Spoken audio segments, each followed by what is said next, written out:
Welcome back to the channel where we discuss the creative uses of AI, and this, my friends, is my first VO3 video ever. So I know that it probably looks like this is an ordinary puppy. And in some ways it is, I guess, but there's more here than meets the eye. The videos that you're watching right now were all made on the OpenArt platform thanks to significant upgrades they've made to various sections of their site, including the addition of VO3, both text to video and image to video, a highly advanced lip sync feature that allows you to not only type text to speech but also upload your own audio, and two additions to the Flux Kontext family. One is the addition of the Kontext Max model, and OpenArt has added the ability to add not one but 4 reference images when you're creating images with the Kontext model. And we're going to be looking at a lot of examples of how they all play together today. If you haven't been over to the OpenArt site in just a little while, you might check the What's New section. It's going to give you a rundown of what we're talking about, including the addition of VO3. Breaking news. We are just getting word that it's here at OpenArt. Did you know it's here? Really? It's really here?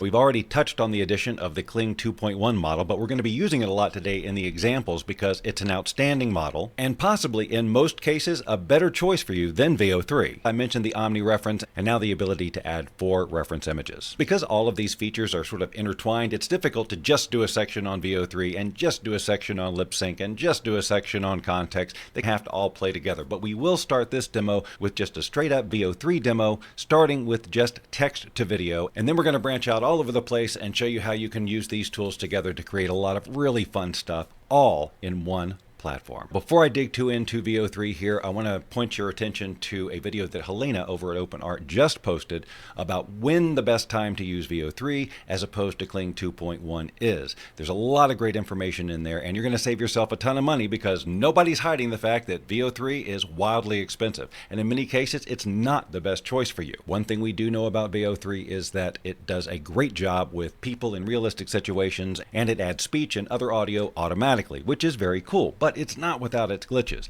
This, as I teased at the beginning of this video, was the first VO3 video I ever tried on any platform. And without knowing anything about really how to properly prompt this, I just came up with a man is sitting in a blue and purple recording studio talking to a camera. He's wearing a blue t-shirt, his light beard, gray hair, and glasses.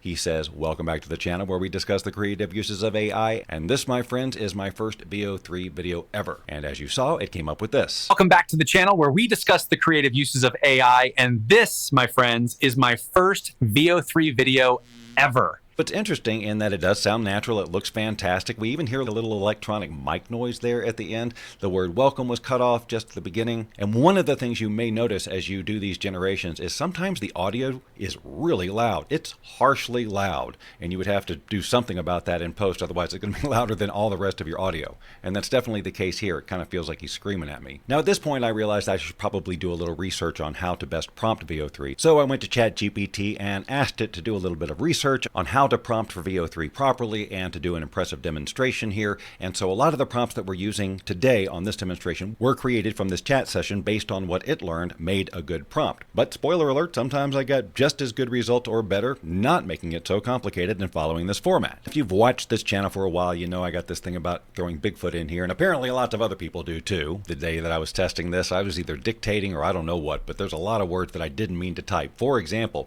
big brown hairy Bigfoot is being interviewed on a busy city street. Order has a microphone. That should be reporter has a microphone in Bigfoot's face. Bigfoot is saying, Bob Doyle Media? Yes, I've definitely heard of it, and I know he uses my image without my permission a lot. You'll notice I capitalized definitely and lot to try to get emphasis, and let's just go ahead and see what happened. Bob Doyle Media? Yes, I've definitely heard of it, and I know he uses my image without my permission, a LOT. I'm looking for him. So it kind of intermingled the dialogue, and I have learned that is not an isolated thing to me. This happens with a lot of people. Some of the stuff that Bigfoot was supposed to say, the reporter ended up saying. I simplified the prompt even more just to get to the point, to make it very clear who is saying what. It says Bigfoot is talking into a reporter's microphone on a busy city street. Bigfoot is saying, Bob Doyle Media, of course I've heard of it. I've got lawyers after him now for using my likeness without permission. And that's the whole prompt. So let's check this out. Bob Doyle Media? Of course I've heard of it. I've got lawyers after him now for using my likeness without permission. So that was much better. For some reason, the reporter had to say media, but other than that, it worked out well, except that's not really an appropriate voice for Bigfoot. Here's where I started using prompts that were generated by chat, and it put in a lot more visual detail, which in this case resulted in more of a cartoony image. I changed the scenario so where they're in a store, and the idea is that Bigfoot is complaining to a clerk that something was supposed to be on sale. But once again, it confused the dialogue. Your sale sign says 50% off. That's for apples, not moose chili. So I love that it came up with a can of moose chili just based on the dialogue here, but it was supposed to be Bigfoot complaining to the store clerk, and they got the roles reversed. Here I modified the prompt just slightly to see if I could get a different result. Your sale sign says 50% off. That's for apples, not moose chili. So it's not that I dislike the generation. I think it's really cool, it's cute, it does pretty much what I want. There's a little bit of imperfection there, but come on, this is brand new technology and it is still pretty impressive. Continuing to test only the text to video, not image to video yet, I wanted a dialogue between these two who were eating in a restaurant that serves insects as the main course. So there's a lot of description here at the front that chat did in this text, and the dialogue doesn't even start until way down here. And in this case, we got no dialogue at all.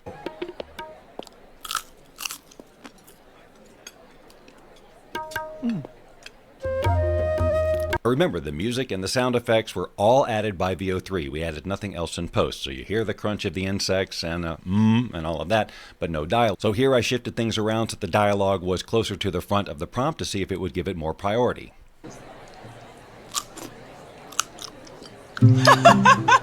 This grasshoppers? So interesting, we got ambient restaurant noise, we got a little guitar music playing, and some incomplete sentences, but they do seem to be enjoying their bugs. This is probably one of my favorite results of all my tests. It's short and sweet and simple, but it's got a lot of emotional weight to it, at least in my eyes. It happened exactly the way I wanted it to, and then I did some subsequent tests which were a little bit more iffy. So the idea is an interaction between this homeless man and the reporter, and the homeless man is asking the reporter, "Do you want to know the secret to happiness?" The reporter is supposed to say sure, and then the old man responds, and I got this. Y'all want to know the secret to happiness? Sure. Me too.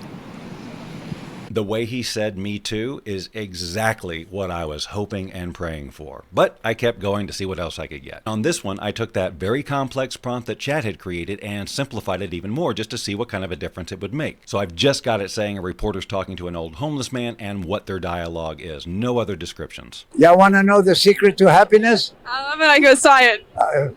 Sure. Me too. Me too.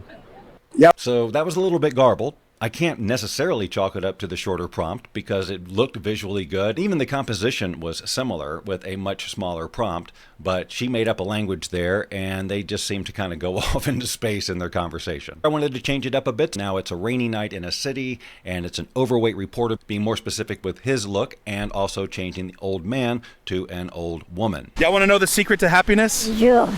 Y'all want to know the secret to happiness? Sure. Me too. There's something about that one that I really like too, but I can't put my finger on it. Y'all want to know the secret to happiness? Sure. Me too. I think what sits with me about it is that it seems real, almost to a disturbing, like, Bob, why are you doing this kind of video real? The dialogue was a little off from what I originally gave it. I still think it was very interesting. We had rain sounds and all of that. There's no question. This is spectacular tech. Another long prompt generated by chat, and it basically describes a prospector pushing down on a plunger to explode some TNT, and then a family of lions is supposed to run out of the cave.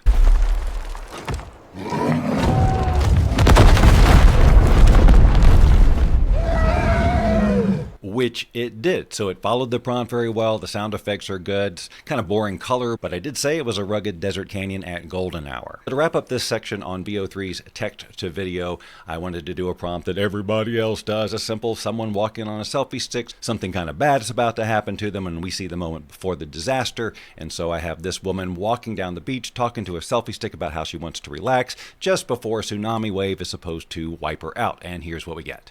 Hey guys, just got down to the beach. Looking forward to finally getting some relaxation.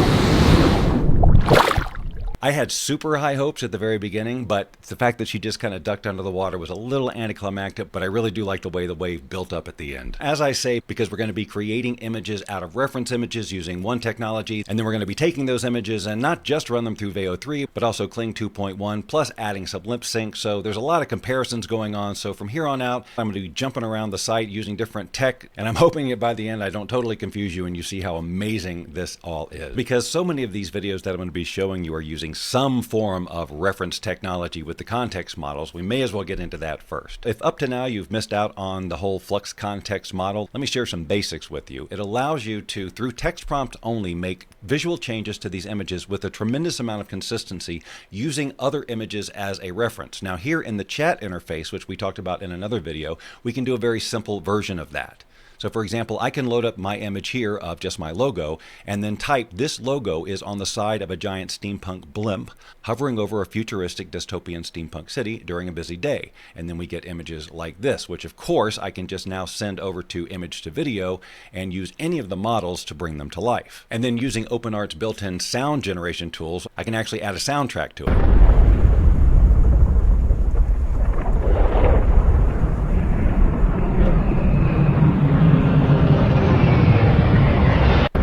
Here I told it, create a pizza in a box that has toppings on it in the shape of this logo. The pizza should be large and steaming and should have visible slice lines. And it gave me a variety of things that I can choose from. Same thing here with the can.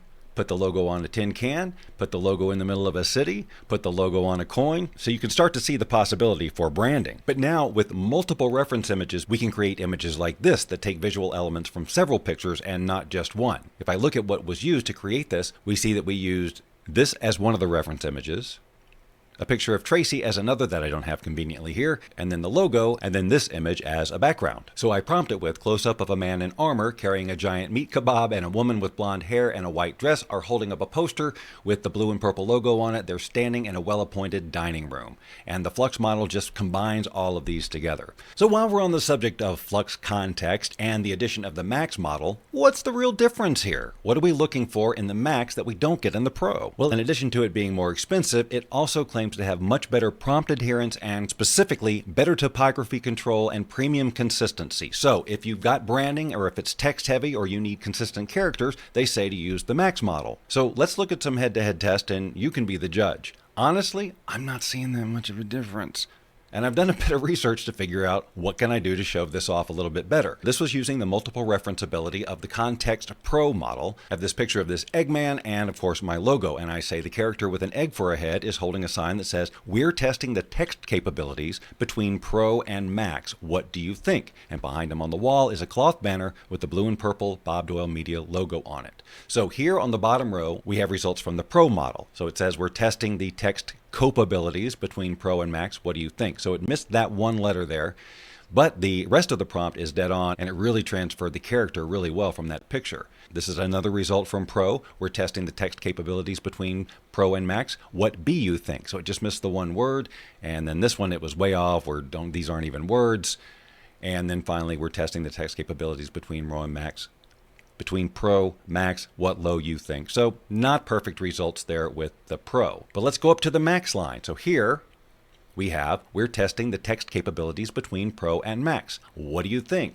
Bing, it did it. It got everything perfect. We're testing the text capabilities between Pro and Max. What do you think? Well, 99.9% right. Third, we're testing the text castabilities between Pro and Max. What do you think?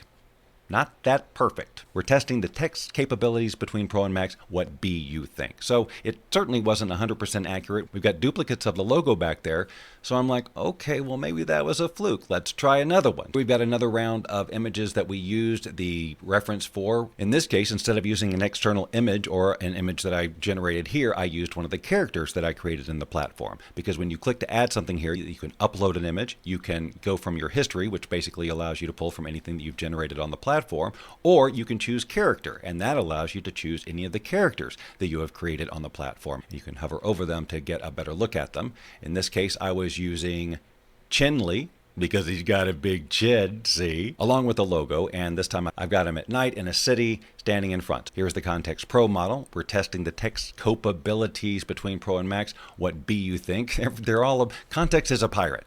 We're testing the text capabilities between Pro and Max. What bow you think? Not quite, but we still got fairly good consistency with the character, and I love what they're doing with the sign. And they're keeping the spelling there. We're testing the text capabilities between Pro, Max, wait, oh, you think. You can see we're using the Flux Kontext Max here, but for my money, this doesn't look as much like the original character as the other did.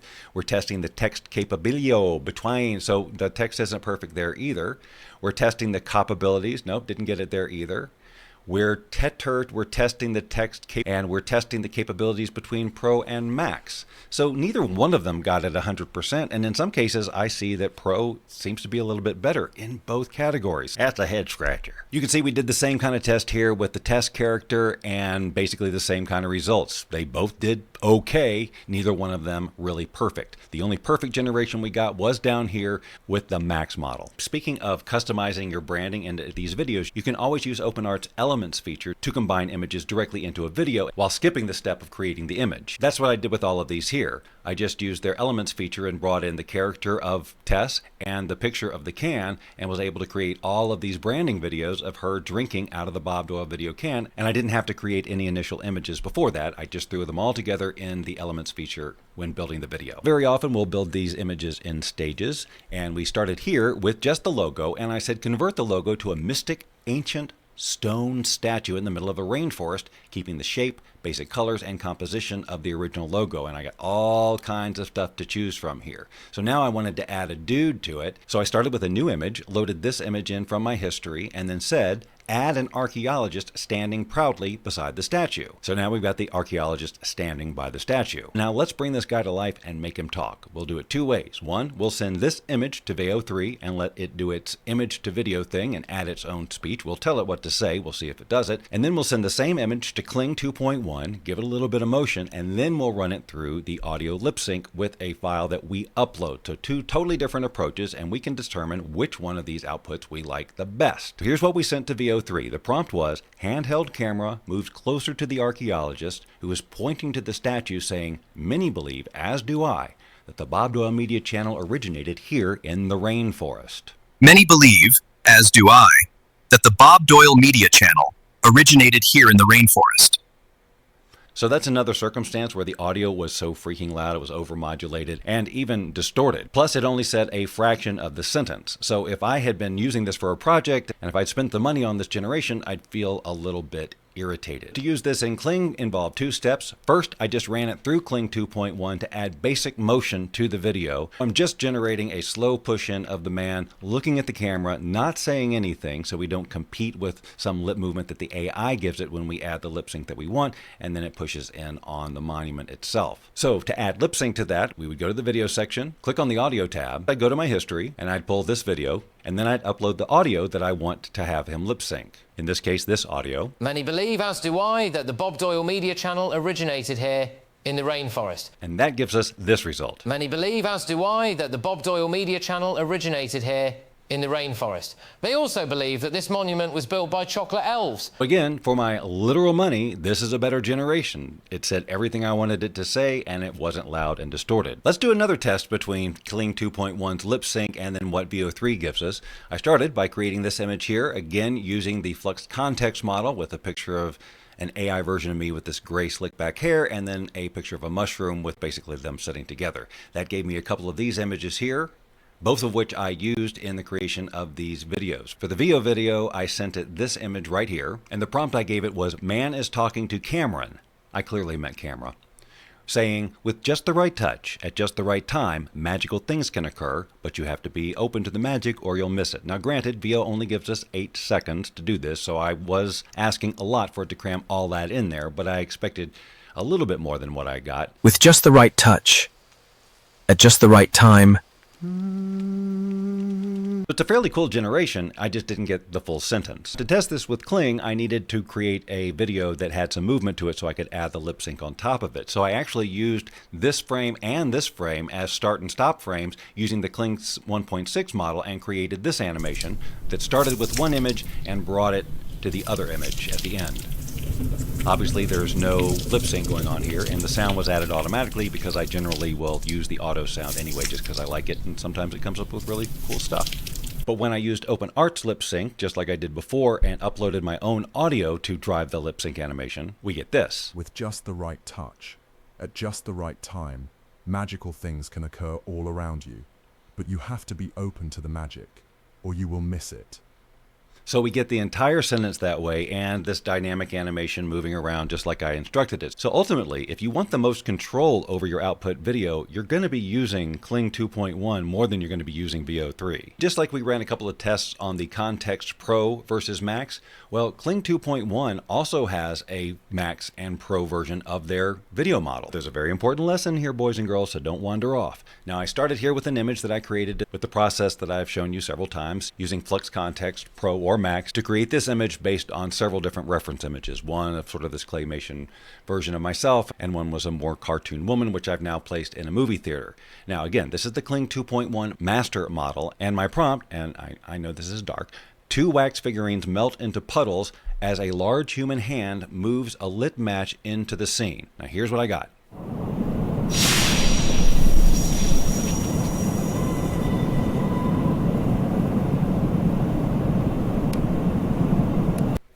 So you'll see that they melt, not into puddles, and then the match comes into the scene. Now, I didn't have a hit right away on why that was happening, so I decided to try it with the Pro model rather than the Master model just to see what difference I would get. So same exact prompt, just a different model. That's it.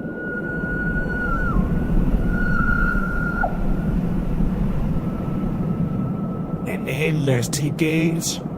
And the audio it added, ooh, I love it. But anyway, this time it seemed to make more sense. The match came in, causing the heat to cause them to melt rather than the other way around. So I thought, well, maybe the 2.1's better. This one I'm sharing with you just because it's cool. I accidentally had the prompt for the archaeologist pointing to the Bob Doyle media statue in the rainforest for this when I thought I was doing the match and the light or in the fire and it was going to melt. But here's what I got.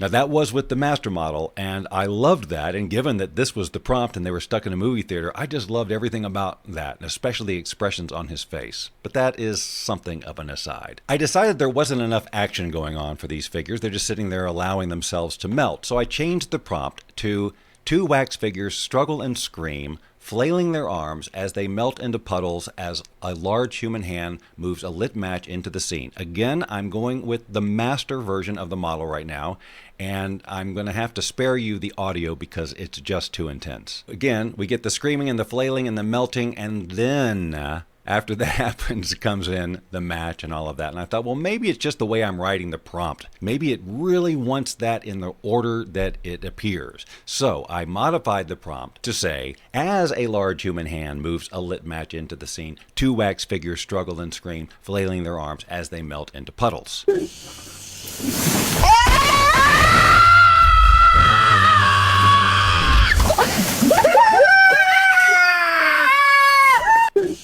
I guess I should have turned off the audio for that one too. You can see it did an outstanding job of the output. It's quite distressing, but also, even though they don't melt into puddles, because I put that hand moving in at the beginning of the prompt, it happens at the beginning of the scene. And that is something that obviously I tested several times and found that that does make a difference. Here's one more example where we use the Kling 1.6 element feature to combine the character of Tess with the picture of the dog and put them in a billiards hall, and then I wanted to apply some lip sync. I used the lip sync feature, uploaded my own audio that I generated in another text-to-speech program. So I know that it probably looks like this is an ordinary puppy.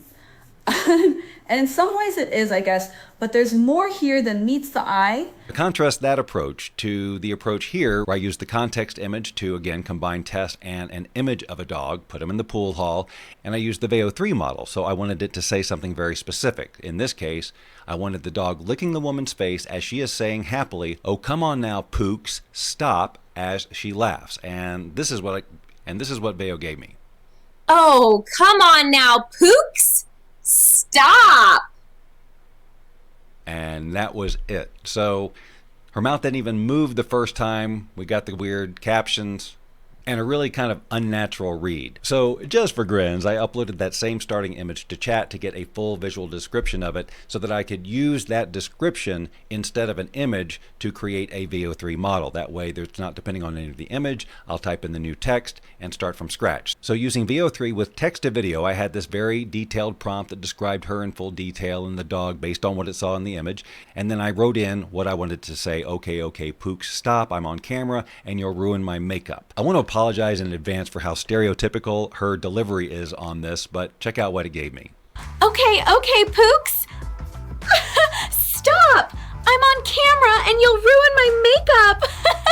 You'll ruin my makeup. Anyway, clearly the dog wasn't licking, but what we end up with is something that looks more like a professionally shot video. Even though the acting was questionable and the dog wasn't licking her face, we had the background music and movement was more natural and so on. Look, I've got so many more examples that I could show you, but I think you get the idea. The hardest part for me with videos like this is to not say, oh wait, I got one more for you. I got one more for you. And truly, when you're a stream of consciousness creator like me who just likes to take an idea, doesn't know where it's going to go and just run with it, to have all of these tools intermingled like this at OpenArt is why it's my favorite platform and why I have a zillion OpenArt tabs on my browsers all the time, because I'm always using these tools together to produce content.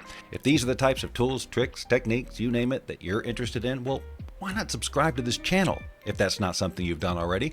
Because these are the types of things we talk about all the time. If you subscribe now, I will not look for you. I will not pursue you. But if you do not, I will look for you. I will find you. And I